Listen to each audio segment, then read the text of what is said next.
ಕೊಲೆ ಆರೋಪಿ ಬಂಧನ ವೇಳೆ ತಪ್ಪಿಸಿಕೊಳ್ಳಲು ಯತ್ನಿಸಿದ ಆರೋಪಿ ಕಾಲಿಗೆ ಗುಂಡು, ಬುಲೆಟ್ ನುಗ್ಗಿಸಿಕೊಂಡ ಆರೋಪಿಗಳು. ವಿದ್ಯಾನಗರ ಪೊಲೀಸ್ ಠಾಣೆ ವ್ಯಾಪ್ತಿಯ ಗೋಲ್ಡನ್ ಹೈಟ್ ಬಾರ್ನ್ ಪಾರ್ಕಿಂಗ್ ಸ್ಥಳದಲ್ಲಿ ಕಳೆದ ದಿನ ಯುವಕನೊಬ್ಬನ ಹತ್ಯೆ ಮಾಡಿ ಪರಾರಿಯಾಗಿದ್ದ 3 ಜನ ಆರೋಪಿಗಳ ಕಾಲಿಗೆ ಪೊಲೀಸರು ಆರೋಪಿಗಳ ಕಾಲಿಗೆ ಗುಂಡೇಟು ನೀಡಿ ಬಂಧಿಸುವಲ್ಲಿ ಸಕ್ಸಸ್ ಆಗಿದ್ದಾರೆ. ಕಳೆದ ದಿನ ಇಂದ್ರಪ್ರಸ್ಥ ನಗರದ ನಿವಾಸಿ 24 ವರ್ಷದ ಆಕಾಶ್ ವಾಲ್ಮೀಕಿ ಯುವಕನ ಹತ್ಯೆ ನಡೆದಿತ್ತು.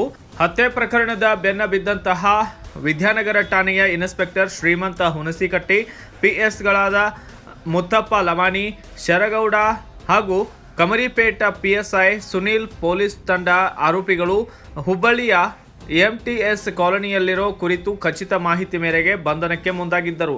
ಈ ವೇಳೆ ಕೊಲೆ ಆರೋಪಿಗಳಾದ ಆನಂದನಗರದ ನಿವಾಸಿಗಳಾದಂತಹ ಅಭಿಷೇಕ್ ಶಿರೂರ್, ವಿನೋದ್ ಅಂಬಿಗೇರ್, ಯಲ್ಲಪ್ಪ ಕೋಟಿ ಆರೋಪಿಗಳು ಪೊಲೀಸ್ ಬಂಧನದಿಂದ ತಪ್ಪಿಸಿಕೊಳ್ಳಲು ಮುಂದಾಗಿದ್ದು, ಈ ವೇಳೆ ಪೊಲೀಸರು ಆರೋಪಿಗಳ ಕಾಲಿಗೆ ಫೈರಿಂಗ್ ಮಾಡಿ ಬಂಧನ ಮಾಡಿದ್ದಾರೆ. ಸದ್ಯ ಗುಂಡೇಟು ತಿಂದ ಆರೋಪಿಗಳನ್ನು ಕಿಮ್ಸ್ ಆಸ್ಪತ್ರೆಗೆ ದಾಖಲು ಮಾಡಲಾಗಿದ್ದು, ಹುಬ್ಬಳ್ಳಿ ಧಾರವಾಡ ನಗರ ಪೊಲೀಸ್ ಕಮಿಷನರ್ ಎನ್ ಶಶಿಕುಮಾರ್ ಆಸ್ಪತ್ರೆಗೆ ಭೇಟಿ ನೀಡಿ ಮಾಹಿತಿಯನ್ನ ಕಲೆ ಹಾಕಿದ್ದಾರೆ. ಬಳಿಕ ಮಾಧ್ಯಮಕ್ಕೆ ಪ್ರತಿಕ್ರಿಯಿಸಿದ ಅವರು, ನಮ್ಮ ಹುಬ್ಬಳ್ಳಿ ಧಾರವಾಡ ನಗರ ಕಮಿಷನರೇಟ್ ವ್ಯಾಪ್ತಿಯ ವಿದ್ಯಾನಗರ ಪೊಲೀಸ್ ಠಾಣಾ ಸರಹದ್ದಲ್ಲಿ ಒಂದು ಘಟನೆ ನಡೆದಿದೆ. ಅದರಲ್ಲಿ ಆಕಾಶ್ ವಾಲ್ಮೀಕಿ ಅಂತ ಸುಮಾರು ಒಂದು 23-24 ವರ್ಷದ ಹುಡುಗ ಏನಿದ್ದಾನೆ, ಅವನಿಗೆ ಅತ್ಯಂತ ಭೀಕರವಾಗಿ ಮಾರಕಾಸ್ತ್ರಗಳಿಂದ ಹಲ್ಲೆ ಮಾಡಿ ಕೊಲೆ ಮಾಡಲಾಗಿದೆ. ಸೊ ಇದರಲ್ಲಿ ಬಾರಲ್ಲಿದ್ದಂಥವನ್ನ ವಾಚ್ ಮಾಡಿ ಅವನ ಸ್ನೇಹಿತರ ಜೊತೆ ಪಾರ್ಕಿಂಗ್ ಏರಿಯಾದಿಂದ ಹೊರಗಡೆ ಹೋಗಬೇಕಾದ್ರೆ ಏಕಾಏಕಿ ಅಸಾಲ್ಟ್ ಮಾಡಿ ನಂತರದಲ್ಲಿ ಸ್ಪಾಟಲ್ಲಿ ಅವನ್ನ ಕೊಲೆ ಮಾಡಲಾಗಿದೆ ಅನ್ನೋಂಥದ್ದು ನಮಗೆ CCTV ಆಧಾರದ ಮೇಲೆ ತಿಳಿದು ಬಂದಿದೆ. ನಂತರ ನಾವು ಪರಿಶೀಲಿಸಿ ನೋಡಿದಾಗ 2024 ಪ್ರಾರಂಭದಲ್ಲಿ ಸಿದ್ಧಾರೂಢ ಮಠ ಏನಿದೆ, ಆ ಮಠದ ಹತ್ತಿರ ನಡೆದಂಥ ಒಂದು ಘಟನೆಯಿಂದ ಇವರಿಗೆ ವೈಷಮ್ಯ ಮೂಡಿದ್ದು ಭಾಳಷ್ಟು ದ್ವೇಷ ಇತ್ತು ಅನ್ನೋಂಥದ್ದು ಕಂಡು ಬಂದಿದೆ. ಅವಾಗೊಂದು ಸಿಂಪಲ್ ಕೇಸ್ ಆಗಿದೆ. ಬಟ್ ನಂತರದಲ್ಲಿ ಸಾಕಷ್ಟು ಸಂದರ್ಭಗಳಲ್ಲಿ ಎದುರಾದಾಗ ಅವರು ಪರಸ್ಪರ ಬೆದರಿಕೆ ಹಾಕಿರುವಂಥದ್ದೆಲ್ಲ ತಿಳಿದು ಬಂದಿದೆ. ಇದರ ಹಿನ್ನೆಲೆಯಲ್ಲಿ ಅತ್ಯಂತ ಪೂರ್ವ ನಿಯೋಜಿತವಾಗಿ ಎಲ್ಲ ತಯಾರಿ ಮಾಡಿಕೊಂಡು ಮಾರಕಾಸ್ತ್ರಗಳನ್ನು ತೊಗೊಂಬಂದು ಈ ಹಲ್ಲೆ ಮಾಡಿ ಈ ಕೃತ್ಯ ಆಗಿರುವಂಥದ್ದು ನಮಗೆ ತನಿಖೆಯಲ್ಲಿ ಕೂಡ ಕಂಡು ಬಂದಿದೆ ಮತ್ತು CCTVಯಲ್ಲಿ ಕೂಡ ಕಂಡು ಬಂದಿದೆ. ನಂತರ 3 ಜನ ಆರೋಪಿಗಳು ನಾವು ಹಾಕಿರುವಂಥ ನಾಕಾಬಂದಿನ ಇಮಿಡಿಯೇಟಾಗಿ ನಾವು ಆ್ಯಕ್ಟಿವೇಟ್ ಮಾಡಿದ್ದೀವಿ.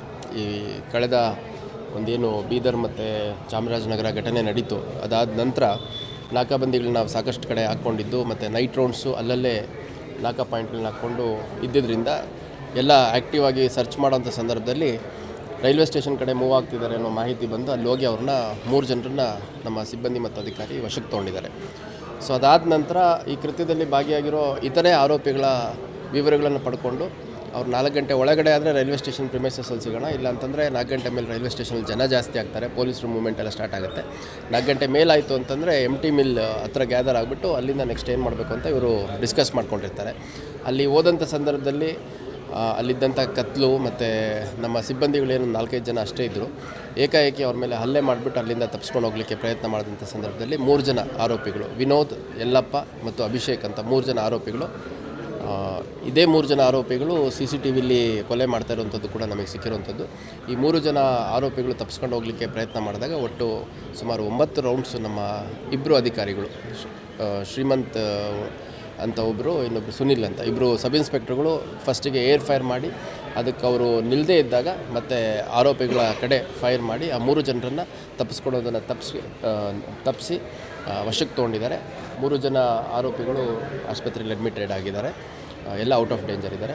ಈ ಪ್ರೋಸೆಸ್ಸಲ್ಲಿ ನಮ್ಮ ಸಿಬ್ಬಂದಿಗಳು 2 ಸಿಬ್ಬಂದಿಗಳು ಮತ್ತು 2 ಸಬ್ ಇನ್ಸ್ಪೆಕ್ಟರ್ಗಳಿಗೂ ಕೂಡ ಸಣ್ಣ ಪುಟ್ಟ ಪೆಟ್ಟು ಬಿದ್ದಿದೆ, ಆದರೆ ಎಲ್ಲರೂ ಔಟ್ ಆಫ್ ಡೇಂಜರ್ ಇದ್ದಾರೆ.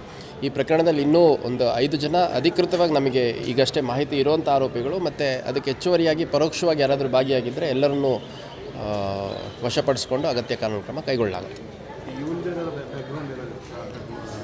ಈಗ ಆಕಾಶ್ದು ಬ್ಯಾಕ್ಗ್ರೌಂಡ್ ಅಂದರೆ ಅವನ ಮೇಲೆ ಒಂದು ಪ್ರಕರಣ ದಾಖಲಾಗಿತ್ತು ಅನ್ನೋಂಥದ್ದು ನನಗೆ ಈಗಷ್ಟೇ ತಿಳಿದು ಬಂದಿದೆ.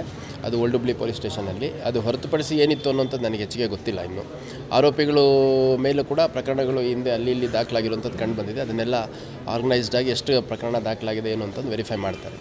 ಈಗ ನಾವು ಈ ಗೂಂಡಾ ಆ್ಯಕ್ಟ್ ಎಕ್ಸ್ಟರ್ಮೆಂಟ್ ಹಾಕೋ ಪ್ರೋಸೆಸ್ಸಲ್ಲಿ ನಂಬರ್ ಆಫ್ ಕೇಸಸ್ಸು ಕಡಿಮೆ ಇದ್ದಾಗ ಕೆಲವ್ರ ಮೇಲೆ ನಾವು ಎಕ್ಸ್ಟರ್ಮೆಂಟ್ ಎಲ್ಲ ಮಾಡಿಲ್ಲ. ಸೊ ಈ ರೀತಿ ಘಟನೆಗಳು ನಮಗಿನ್ನೂ ಹೆಚ್ಚು ಎಕ್ಸ್ಟರ್ಮೆಂಟ್ ಮಾಡೋವಂಥ ಅಗತ್ಯ ಇದೆ ಮತ್ತು ಗೂಂಡಾ ಆ್ಯಕ್ಟ್ ಆಗುವಂಥ ಅಗತ್ಯ ಇದೆ ಅನ್ನೋಂಥದ್ದು ತಿಳಿಸ್ಕೊಡುತ್ತೆ. ಆ ಬಗ್ಗೆ ಕೂಡ ಕ್ರಮ ಕೈಗೊಳ್ಳಲಾಗುತ್ತೆ. ಹಳೆಯ ದ್ವೇಷದಿಂದ ಈ ಘಟನೆ ನಡೆದಿದ್ದು. ಈ ಹಿಂದೆ ಹತ್ಯೆಯಾದಂತಹ ಆಕಾಶ್ ಹಾಗೂ ಕೊಲೆ ಆರೋಪಿಗಳ ತಂಡದ ನಡುವೆ ಗಲಾಟೆ ನಡೆದಿತ್ತು. ಆಗ ಸಣ್ಣ ಪ್ರಕರಣ ದಾಖಲಾಗಿ ಕೇಸ್ ಮುಗಿದುಕೊಂಡಿತ್ತು. ಆದರೆ ಇವರುಗಳ ನಡುವೆ ದ್ವೇಷ ಹಾಗೇ ಇದ್ದು ಆಕಾಶನ ಪೂರ್ವ ನಿಯೋಜಿತವಾಗಿ ತಯಾರಿ ಮಾಡಿಕೊಂಡು ಹತ್ಯೆ ಮಾಡಿದ್ದಾರೆ. ಆರೋಪಿಗಳ ವಿಚಾರಣೆ ನಡೆಸಿ ಕಠಿಣ ಶಿಕ್ಷೆ ಕೊಡಿಸುವುದಾಗಿ ಮಾಹಿತಿಯನ್ನ ನೀಡಿದ್ದಾರೆ. Bureau report, Kannada Janashree news, Hubballi. ಪೂರ್ತಿ ಸುದ್ದಿ ಅಥವಾ ಸ್ಪೆಷಲ್ ವಿಡಿಯೋಗಳನ್ನು ನೋಡಲು ಹಿಂದೆ ನಮ್ಮ ಕನ್ನಡ ಜನಶ್ರೀ ಯೂಟ್ಯೂಬ್ ಚಾನೆಲ್ ಅನ್ನು ನೋಡಿ, ಜೊತೆಗೆ ಲೈಕ್, ಶೇರ್, ಸಬ್ಸ್ಕ್ರೈಬ್ ಮಾಡುವುದರ ಮೂಲಕ ನಮ್ಮನ್ನು ಪ್ರೋತ್ಸಾಹಿಸಿ.